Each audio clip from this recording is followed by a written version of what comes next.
हर हर महादेव। तो आप लोगों के लिए बहुत ही अच्छी सी एक वीडियो लाई हूँ। वो क्या है आप लोग देखना दोस्तों। जो स्किन केयर की है 45 की उम्र के बाद में मैं, जैसे कि मेरी 45-46 की उम्र हो गई है, मैं अपनी स्किन का कैसे ख्याल रखती हूँ, क्या क्या मैं करती हूँ, वही सारी चीज़ें मैं आपके साथ में शेयर करूँगी दोस्तों। तो बने रहिए आप लोग वीडियो में। और आप लोगों का स्वागत है फ्रेंड्स मेरे वीडियो में। और बहुत ही देसी वाली चीज़ें हैं, घर की ही चीज़ें हैं। तो देखिए आगे वीडियो में क्या है दोस्तों। तो देखिए दोस्तों, मैंने क्या रखा है, ये प्लेट में रखा हुआ है रवा और गेहूं का आटा। तो इसका क्या करेंगे ना, आज चेहरे को बहुत ही सुंदर और बढ़िया बेबी सॉफ्ट बनाना है। उसके लिए मैं क्या करने जा रही हूँ, इन दोनों को मिक्स करूँगी। और मिक्स करने के लिए वैसे तो लोग चावल का आटा और बेसन होता है ना, इन सब से भी स्क्रब कर लेते हैं, लेकिन मैंने सोचा कि चलो बिल्कुल जीरो कॉस्ट में, कहीं से कुछ भी लाने की ज़रूरत नहीं, बिल्कुल रसोई के अंदर ही जो कुछ है उसी से आप लोगों के साथ में शेयर करूँगी। बहुत ही कम से कम 10-10 5-5 हज़ार वाला पार्लर में जो चमक चेहरे पर लाने वाला भी फेशियल नहीं होता है ना, वो आपके साथ में शेयर करूँगी बिल्कुल जीरो कॉस्ट में। इन सबको मिक्स करके अब कर रही हूँ मैं स्क्रब, क्योंकि गेहूं का आटा और रवा मिक्स कर लिया है। आरओ का पानी डाल के, आपके पास गुलाब जल हो वो भी डाल सकते हो, लेकिन मैंने तो आरओ का पानी डाला। गुलाब और आलू और रवा यानी कि सूजी और आटा को मिक्स करके स्क्रब कर रही हूँ, फेस पर लगा रही हूँ आपके सामने ही। ये क्योंकि ना कोई भी चीज़ अगर अच्छी चीज़ लगाते हो जिससे कि आपके चेहरे को ताकत मिलती है, नेचुरल विटामिन्स वगैरह मिले, तो उसके लिए सबसे पहले आपको अपने चेहरे को साफ़ करना ज़रूरी होता है, स्क्रब करना ज़रूरी होता है। उससे डेड स्किन भी निकल जाती है और रोम छिद्र में जो भी जितनी भी गंदगी होती है वो सब निकल जाती है। और जो भी हम चीज़ें लगाएंगे अच्छी सी, वो हमारे चेहरे को बहुत ही ज़्यादा फ़ायदा, गहराई से फ़ायदा पहुंचाएगी। तो ये देखो दोस्तों, मैंने स्क्रब कर लिया, मुंह धुल करके फेस धुल करके आ गई हूँ। केवल स्क्रब करने से ही कितना अच्छा फेस हो गया है। क्योंकि बाज़ार वाली जो चीज़ें महंगे महंगे प्रोडक्ट होते हैं ना, तो घरेलू चीज़ों के कभी भी वो बराबर नहीं कर सकते हैं, क्योंकि घर की जो चीज़ें होती हैं वो एकदम साइड इफ़ेक्ट रहित होती हैं, बहुत ही फ़ायदा पहुंचाने वाली होती हैं। तो मैंने अपने चेहरे को धुल लिया है, स्क्रब करके साफ़ कर लिया है। देखिए चेहरा मेरा सुंदर हो गया है दोस्तों, स्क्रब करने से ही। और क्या लगाऊंगी वो देखिए, वो तो सोने पर सुहागा वाली बात हो जाएगी। बहुत ही जीरो कॉस्ट में, लेकिन सुंदर इतना हो जाएगा फेस की क्या ही आपको बताऊं। और तो ये देखिए रखा हुआ है मेरे पास में मक्खन। मक्खन जो है ना, खाने में तो जितना स्वादिष्ट होता है, सेहत के लिए भी बहुत ही अच्छा और स्वादिष्ट होता है मक्खन। तो ये मक्खन में मैंने 5-6 दिन की मलाई इकट्ठा करी थी, उसी में को मथ के निकाला था मक्खन। और मट्ठा जो था उसके तो मट्ठा के आलू बना लिए थे।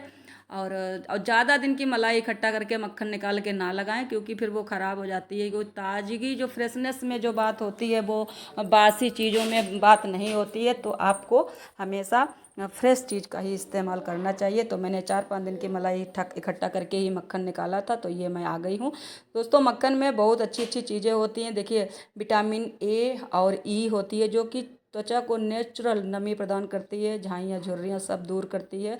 और हमारे जो फेस पर जितनी भी डलनेस होती है, बढ़ती उम्र में जो है, जितनी भी बढ़ती उम्र में ना चमक खोई हुई स्किन होती है, पपड़ीदार स्किन होती है, जिसको देखने में बिल्कुल भद्दी सी लगने लगती है ना, तो ये मक्खन जो है ना आपको नेचुरल चमक प्रदान करेगा।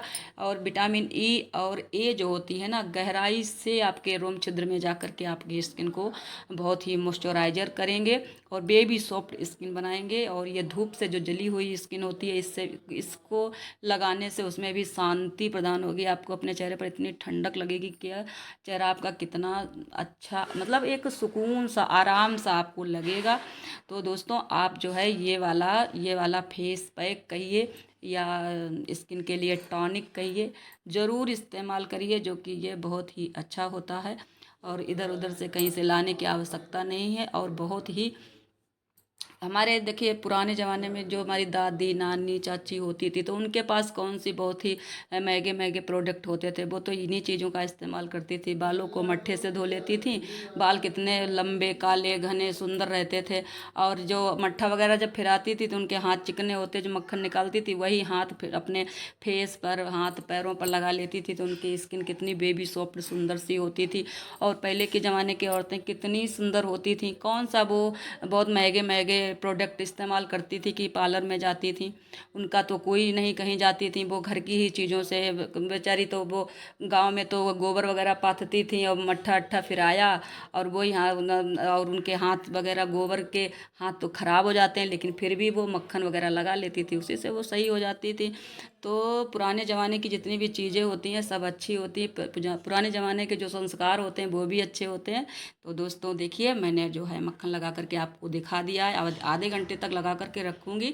मैंने आधे घंटे तक लगा कर रखा है, झाड़ू लगा रही थी, झाड़ू लगाने के बाद मैं नहा लिया, नहाने के बाद देखिए दोस्तों कितनी सुंदर बेबी सॉफ्ट स्किन हो गई है। और ये अपने चेहरे को बहुत ही सुंदर मुझे लग रहा है कि मेरा तो चेहरा बहुत सुंदर हो गया। आप लोग बताना दोस्तों कैसा लग रहा है, और आप लोग लगा के भी दिखाना। ऑयली स्किन वाले लोग ना लगाएं, पैच टेस्ट आप कर सकते हैं अगर आपको लगे कि आपको कहीं कोई नुकसान हो सकता है। फिलहाल इनमें कोई नुकसान वाली बात है नहीं, लेकिन फिर भी आप पैच टेस्ट कर सकते हैं। ऑयली स्किन वाले थोड़ा कम हिसाब से लगाएं, थोड़ी बहुत लगाएं तो लगाएं, नहीं तो जिनकी ढली हुई स्किन है तो वो लगा सकते हैं, और पपड़ी है, झाइयाँ हैं, झुर्रियाँ हैं, वो लगा सकते हैं दोस्तों। तो देखा दोस्तों आप लोगों ने कि वीडियो में कितनी कितनी अच्छी चीज़ें हैं जो कि घर की ही बनी हुई हैं चीज़ें, आप लोगों ने देख ही लिया होगा। तो इनका यूज करिए और अपनी स्किन को हेल्दी हमेशा के लिए खूबसूरत बन करके रहिए, क्योंकि अपना ख्याल रखना बहुत ज़रूरी होता है, क्योंकि हमारे शरीर में ही ईश्वर का वास होता है। अपने शरीर का, स्किन का और सब चीज़ का ख्याल और हेयर का ख्याल रखना हमारी सबसे बड़ी जिम्मेदारी है, क्योंकि हमको सबसे पहले अपना ख्याल रखना है, फिर घर में बाकी लोग हैं उन सबका तभी ख्याल रख पाएंगे। तो मिलेंगे नए